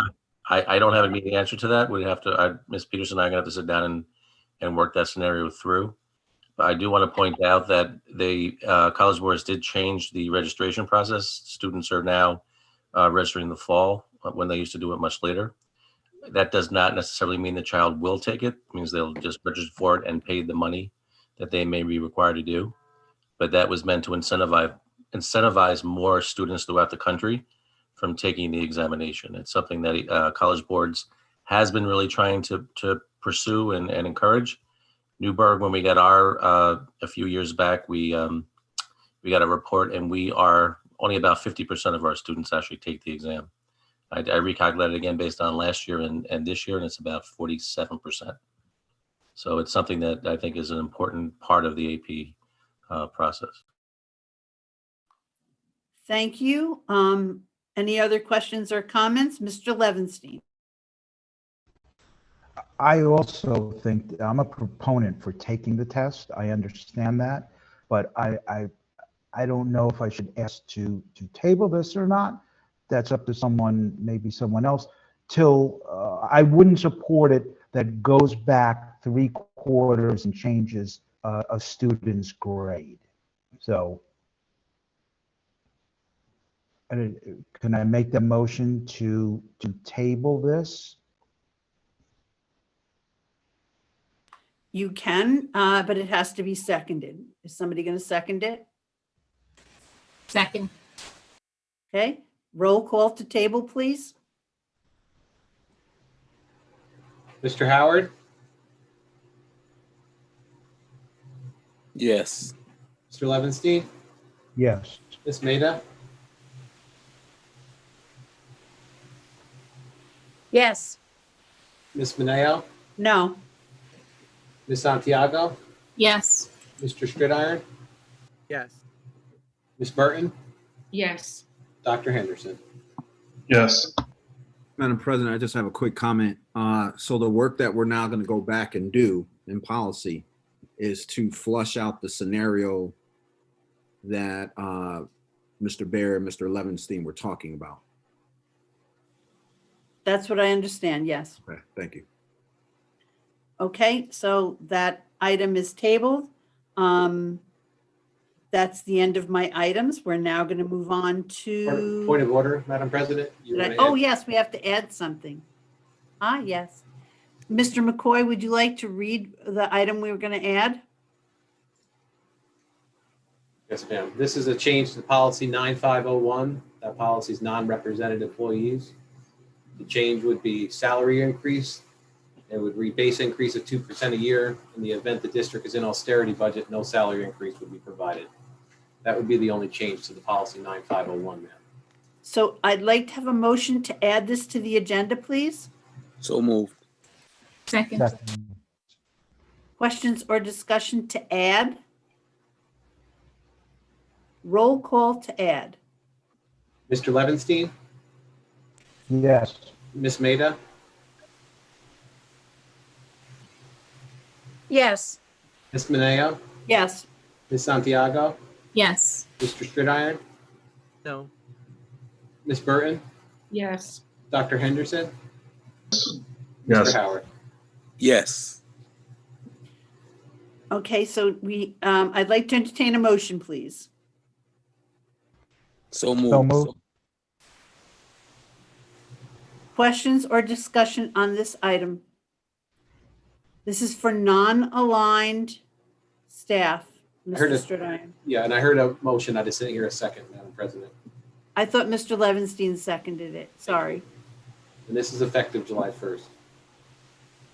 Any questions or discussion on this? I see two hands, but I think they're up from before. That's Mr. Bear and Mr. Levinstein. Roll call, Mr. Clerk. Miss Maida, Yes. Miss Mineo, Yes. Miss Santiago, Yes. Mr. Stridiron, No. Miss Burton, Yes. Dr. Henderson, Yes. Mr. Howard, Yes. Mr. Levinstein. Yes. Thank you. I think that now concludes my items. We're going to move on to our Assistant Superintendent of Curriculum Elementary, Mrs. Moriarty.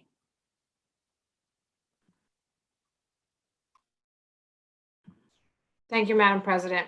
Elementary curriculum instruction presents items 5.1 through 5.11 for your, as a consent agenda for your consideration. Would any member like to separate out any of these items? Okay. I'd like to entertain a motion, please. So moved. Second. Questions or discussion? Roll call, Mr. Clerk. Miss Mineo, Yes. Miss Santiago, Yes. Mr. Stridiron, Yes. Miss Burton, Yes. Dr. Henderson, Yes. Mr. Howard, Yes. Mr. Levinstein, Yes. Miss Maida. Yes. Thank you, Madam President. That concludes my items. Thank you, Mrs. Moriarty. We're going to move on to our Assistant Superintendent of Curriculum, Secondary, Mr. Bayer. Thank you, Madam President. Curriculum Instruction Secondary has one item for your consideration. It's the resolution to approve a new digital textbook for our secondary health classes. I'd like to entertain a motion, please. So moved. Second. Questions or discussion on this item? Roll call, Mr. Clerk.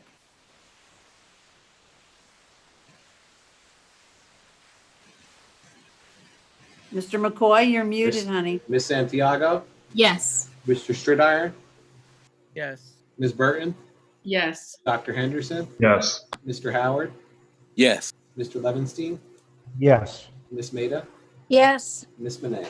Yes.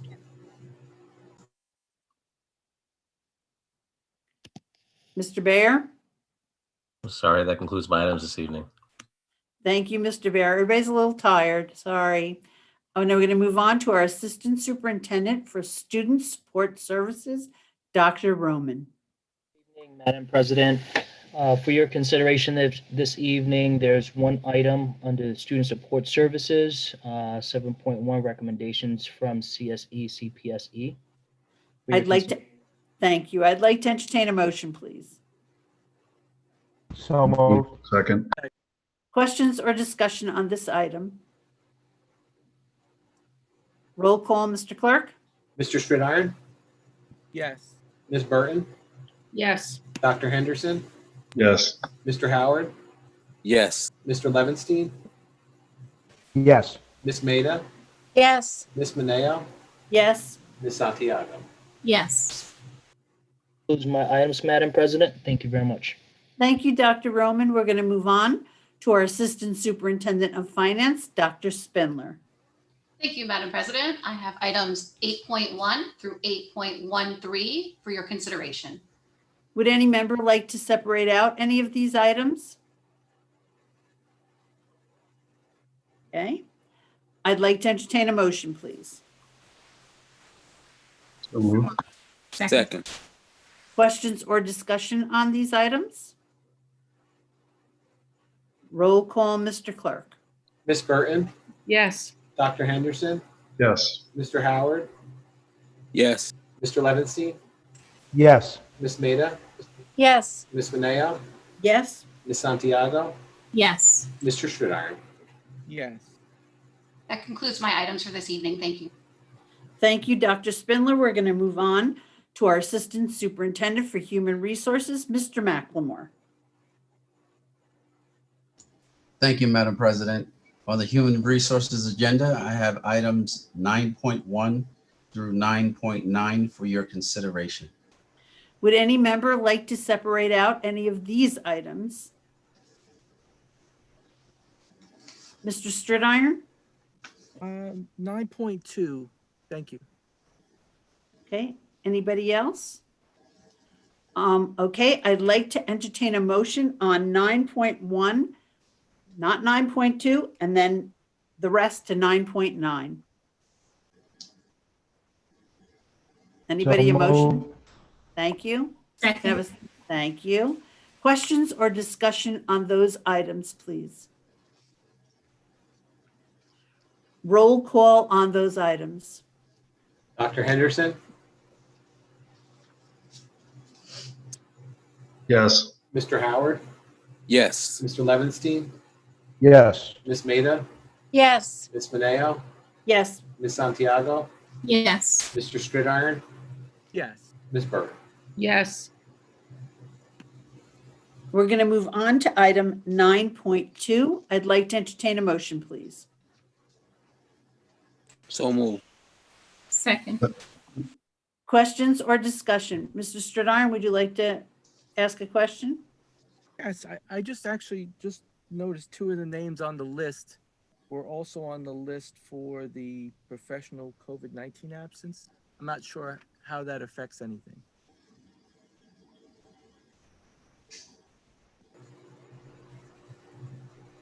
Anybody? I'm confused by the question. You're saying you notice names on here who are also part of what? They're on 9.1 9.1. under the E, professional COVID-19 absence. So if they're on the child care leave, are they able to be on the leadership team appointments? I'm going to call on Mr. Forget to help us understand this. Thank you, Madam President. SLTs, based on the shared decision-making plan, the membership of those teams are appointed by the head delegate in the building if they are teachers. So these teachers were put forward by the head delegate. So while they're on leave, they obviously will not be participating in the SLT meetings, nor will they be compensated. But upon return from leave, they will then be able to participate in the conversations and act on the SLT, because this SLT, as you can see by resolution, does go through August 31st, 2021. Does that help, Mr. Stridiron? Oh, yeah, I just wanted to, I just didn't know if it was anything. Thank you. Any other questions? Roll call on this item, please. Mr. Howard, Yes. Mr. Levinstein, Yes. Miss Maida, Yes. Miss Mineo, Yes. Miss Santiago, Yes. Mr. Stridiron, Yes. Miss Burton, Yes. Dr. Henderson. Yes. Madam President, I'd like permission to add 4 items on tonight. Okay, let's do them one by one, please. Let's read the first one. Be it resolved that the superintendent of schools is hereby authorized to direct the comprehensive psychiatric examination and evaluation of employee number 101320 in accordance with the provisions of section 913 of the education law. And be it further resolved that the Board of Education hereby directs employee 101320 to submit their medical records and therapy notes to the board designated examining physician to the extent and for the time frame as determined by the board designated examining physician at or before such examination or evaluation. I'd like to entertain a motion to add this to the agenda, please. So moved. Second. Roll call to add. Mr. Levinstein, Yes. Miss Maida, Yes. Miss Mineo, Yes. Miss Santiago, Yes. Mr. Stridiron, No. Miss Burton, Yes. Dr. Henderson, Yes. Mr. Howard. Yes. I'd like to entertain a motion, please. So moved. Second that. Questions or discussion on this item? Roll call, Mr. Clerk. Miss Maida, Yes. Miss Mineo, Yes. Miss Santiago, Yes. Mr. Stridiron, No. Miss Burton, Yes. Dr. Henderson, Yes. Mr. Howard, Yes. Mr. Levinstein. Yes.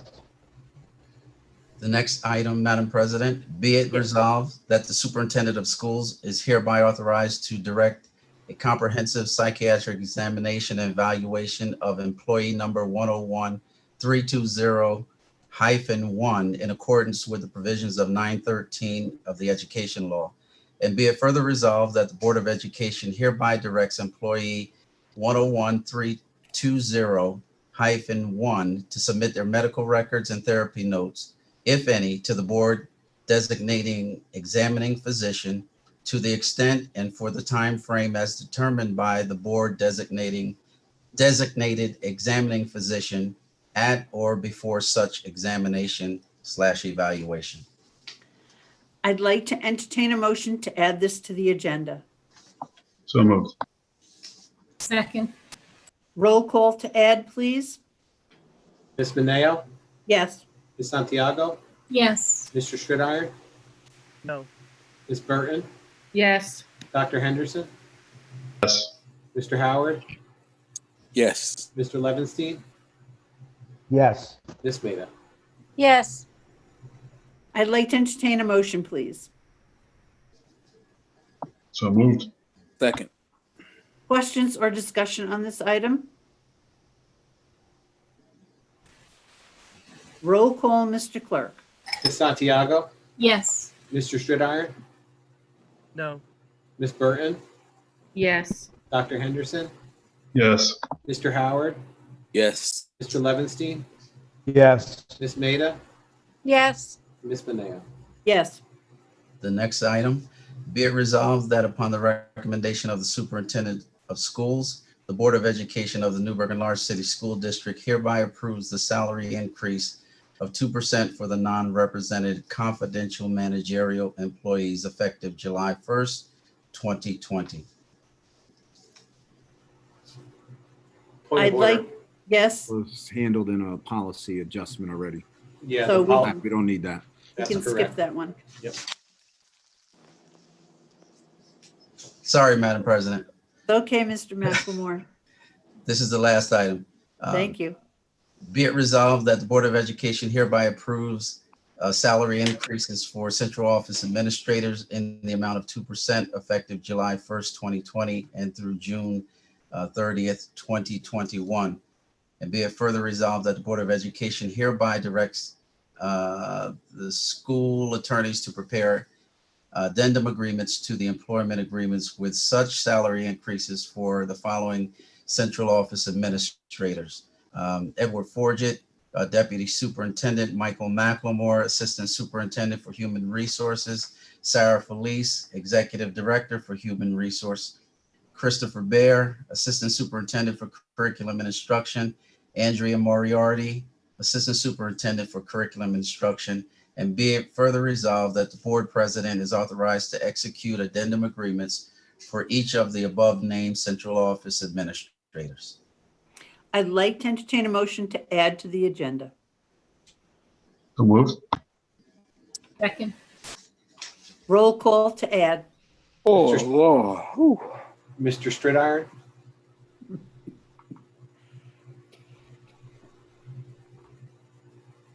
Mr. Stridiron? Stridiron. Said no. What? Thank you. I didn't hear the first one. Thanks. We didn't hear you. Miss Burton, Yes. Dr. Henderson, Yes. Mr. Howard, Yes. Mr. Levinstein, Yes. Ms. Maida, Yes. Ms. Mineo, Yes. Ms. Santiago. Yes. I'd like to entertain a motion, please. So move. Second. Second. Questions or discussion on this item? Yes, Mr. Stridiron?